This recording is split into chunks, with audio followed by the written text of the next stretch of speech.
कहानी ईमानदार लकड़हारा। एक बार की बात है, एक छोटे से गांव में एक ईमानदार लकड़हारा रहता था।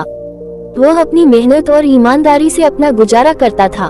रोज सुबह वह पास के जंगल में जाकर पेड़ों से लकड़ी काटता और उसे बाजार में बेचकर अपना और अपने परिवार का पेट पालता था।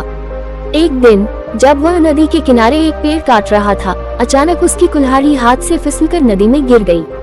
लकड़हारा बहुत परेशान हो गया, क्योंकि वही उसकी रोजी रोटी का साधन था। उसने नदी के किनारे बैठकर रोना शुरू कर दिया। उसी समय उस नदी में जल की देवी प्रकट हुई और उन्होंने लकड़हारे से उसकी परेशानी का कारण पूछा। लकड़हारे ने अपनी पूरी बात बताई कि उसकी कुल्हाड़ी नदी में गिर गई है। देवी ने उसकी ईमानदारी को परखने के लिए नदी में गोता लगाया और एक सोने की कुल्हाड़ी लेकर बाहर आई।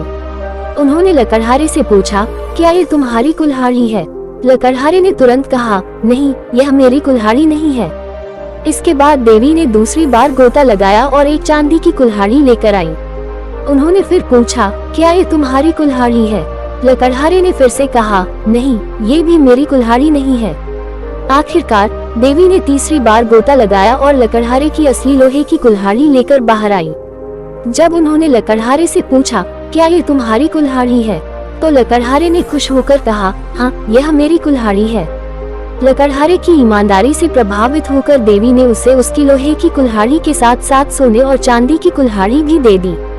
लकड़हारा खुशी खुशी अपने घर लौट गया और उसने सबको अपनी कहानी सुनाई। सीख, इस कहानी से हमें ये सीखने को मिलता है कि ईमानदारी हमेशा पुरस्कृत होती है, चाहे स्थिति कैसी भी हो। ईमानदारी और सच्चाई जीवन में सबसे महत्वपूर्ण गुण है।